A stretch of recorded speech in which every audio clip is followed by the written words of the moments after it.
I'm Julia. Welcome to my channel Freestyling It and Sharing the Discovery.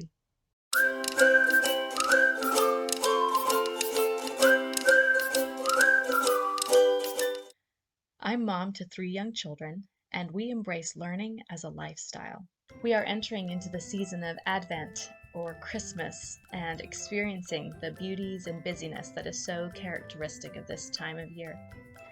Because of all the bustle of this month, we are taking a break from some of the normal school routines, specifically math and reading lessons, and immersing ourselves in, as Sarah Mackenzie at Read Aloud Revival calls it, Christmas schooling. So come along for the ride this December in this series of 4 holiday-themed videos as the kids and I share our weekly highlights. If you've been following my series of holiday videos, you will know that last week the kids and I were down with the flu.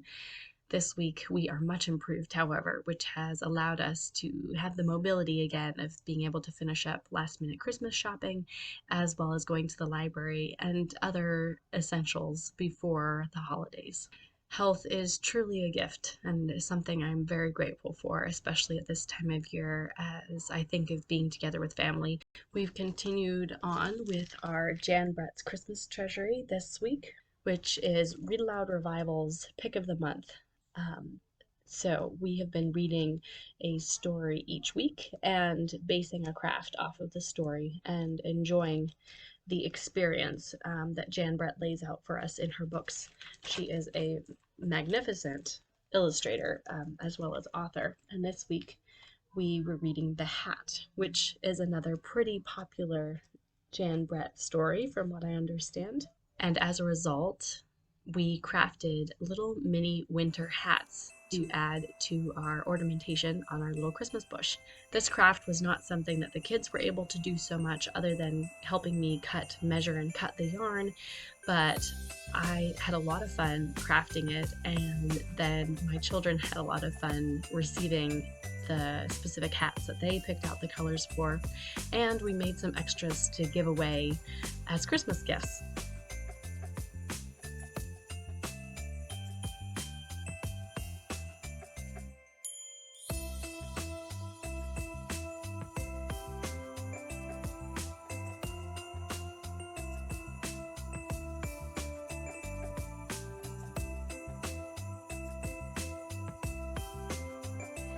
As a tag along to Jan Brett, I have chosen to be reading Kirsten's story to the kids. I've chosen Kirsten as our chapter book character for these past few weeks because she comes from Sweden, which is a Scandinavian country, and a lot of Jan Brett's stories take place in Scandinavian settings and have that kind of a style. She has that kind of a style in her illustrations from those countries.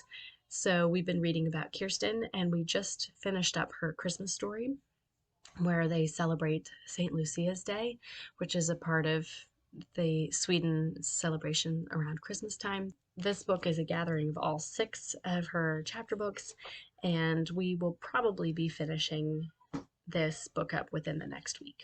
We've still been following on along with our God's Big World, and I've been crafting a very mini unit study around the topic each week this holiday. Very low key, but this week God's Big World focused around moths. As a result, we did some reading around moths, and I found one book that fit in so nicely with the winter Christmas theme, and that was Claudia and Moth.